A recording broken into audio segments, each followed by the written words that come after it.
Hey everybody, welcome back to House of Grey Rabbit. I'm your host as always, Grey Rabbit 80, and out of nowhere, once again, primetime. How y'all doing? So this week we've what? You have a letter? Is this it right here? We have a letter. Oh wow. I'm not sure what to make of this. What does it say? It says we have to. What? No, I'm not doing it. I'm not doing it. I don't What? care. No, I'm not. I'm not watching that movie. What? No, I refuse. Whoever you are. What movie is it? Hobgoblins. Well, why not? We'll be right back.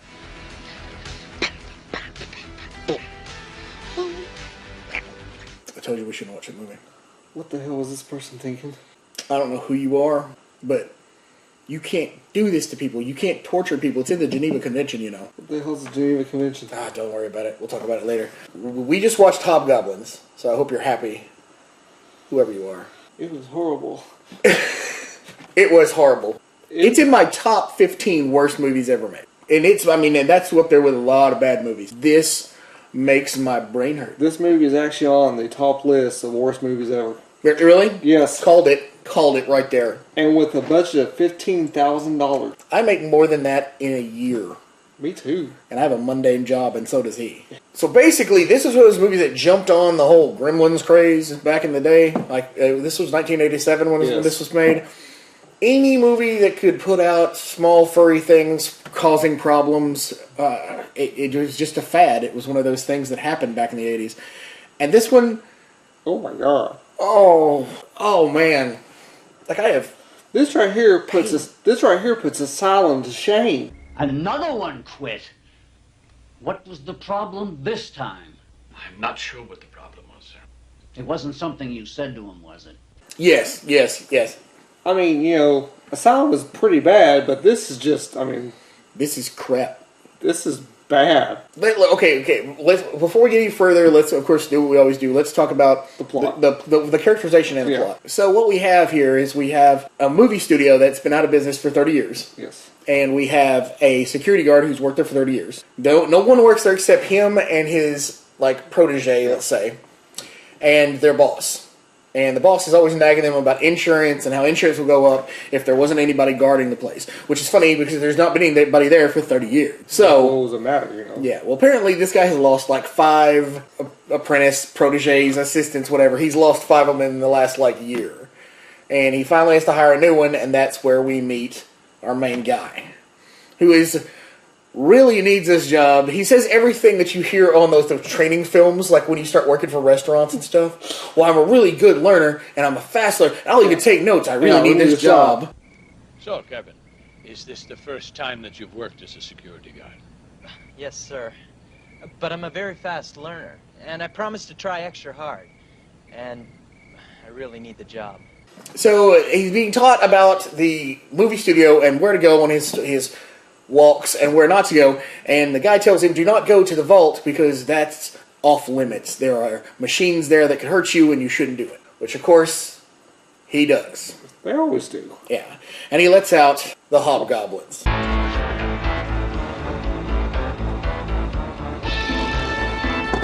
Keep in mind that we are told that these are Hobgoblins. But the description of the movie claims they're aliens. And what do Hobgoblins do to you, Prime? They bring out your ultimate fantasy. And then they kill you. So it's another metaphor for doing drugs. Anyway, on top of everything, our main character has a girlfriend who's a real prude. And her best friend's name is Daphne, and she's a slut. Her boyfriend, whose name is Nick, He was in the... is in the military. Sorry, Dad. You know what a man wants when he's been away for 2 months? No. What does he want? We love you. Well, total different Nick. Different Nick. Completely different Nick. He's in the military. And he's a moron. He's a moron. And then they have another friend that I don't even remember his name. I don't think they ever said his name. I don't think. And he has a girlfriend who nobody's ever met, who he goes on the phone every day, and it's a 976 number.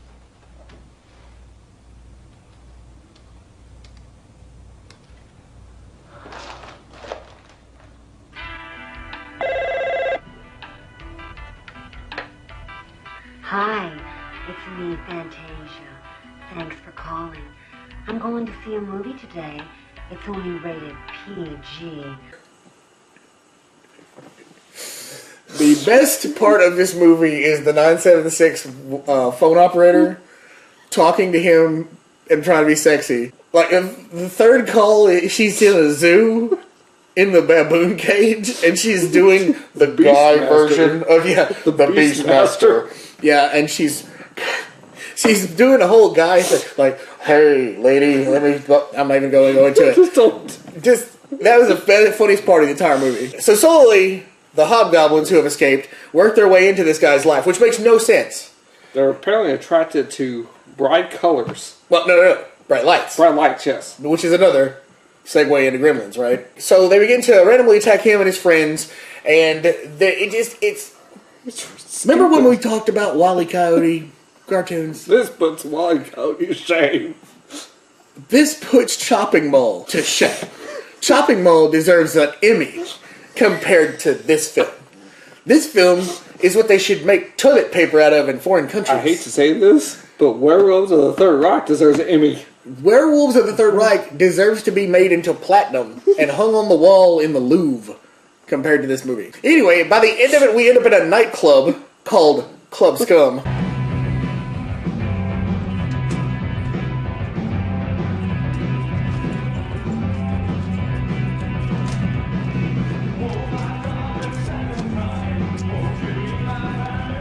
Daphne, I think you got this all wrong. Amy would never come to a place like this. She won't even go through the mall parking lot by herself. Just listen to me. You guys have to have a certain kind of attitude when you're in this part of town. You gotta look like you belong, okay? Where we see a band who plays an entire musical number that we don't want to hear.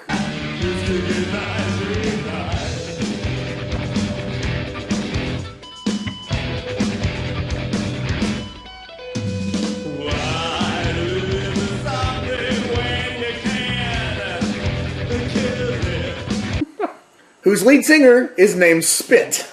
You heard it here first. His parents must have hated him. His brother, Loogie, and his girlfriend, Snot. Moving on with life. So, slowly but surely, like, the girlfriend is taken over by them, and she becomes all slutty, and then they kill the one that's taken over her, so she comes back and can't wonder. They get Nick, the military guy, and he blows up the place with these grenades that just shoot flames straight up in the air. Burns up. Yes, he burns on fire. Catches on fire. Literally, his whole body's on fire.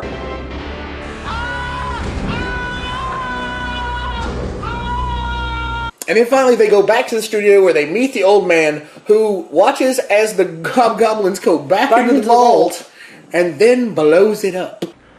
Did I ever tell you what I did in the war? No? Munitions.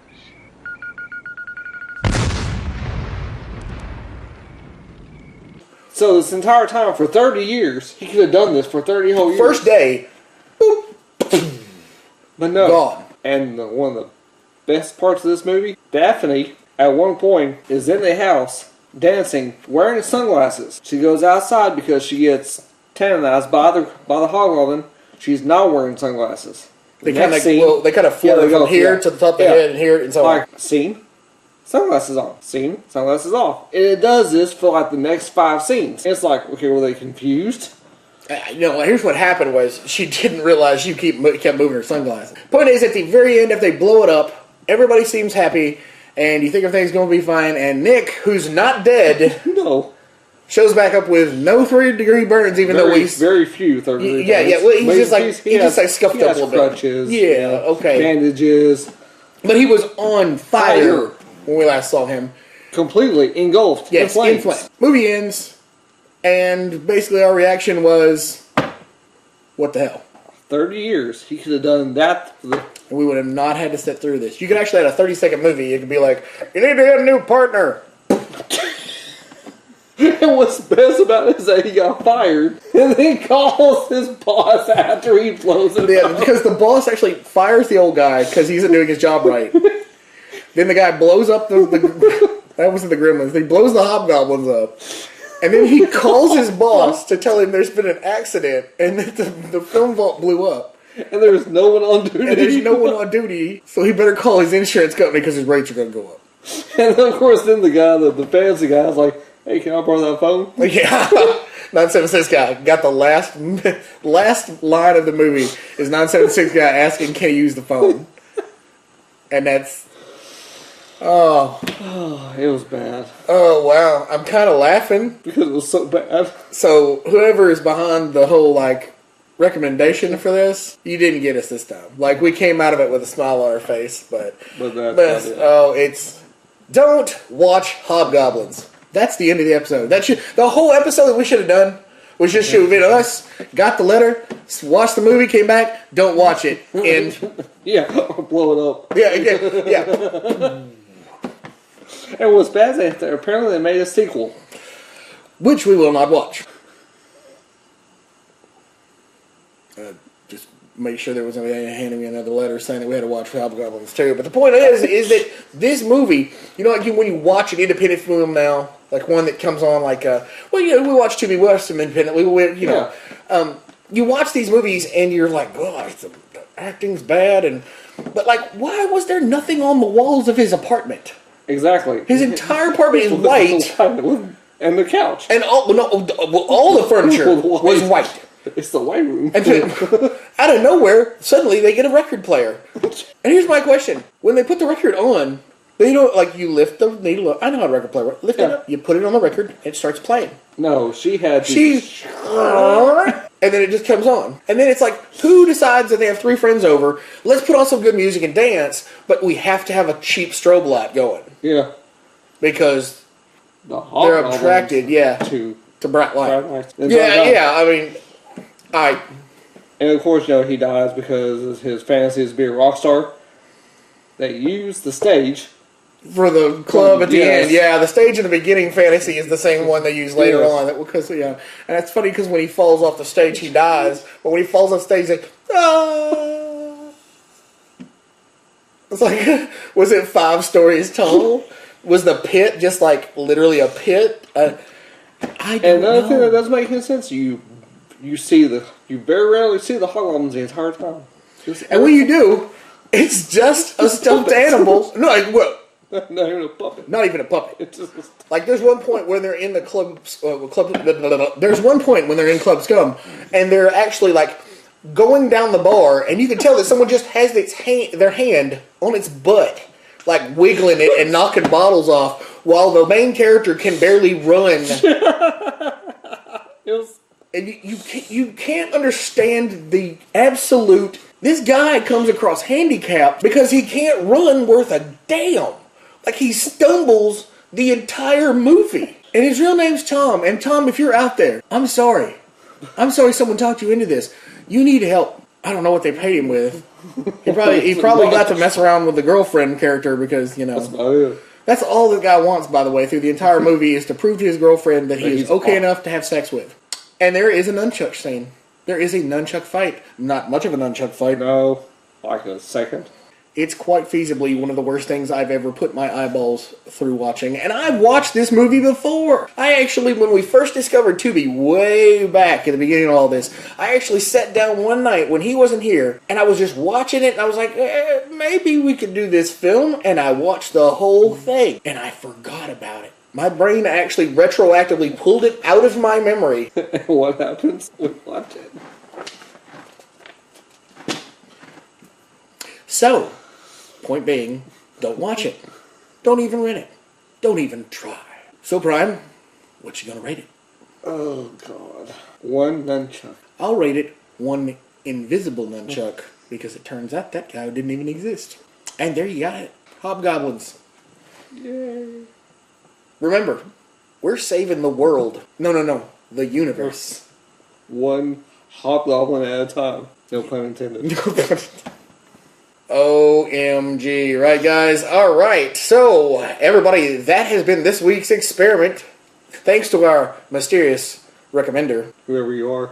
We'll find out. If you guys own Hobgoblins, if you've seen Hobgoblins, if you watch it on Tubi TV, which is where we saw it today, that's TUBI-TV.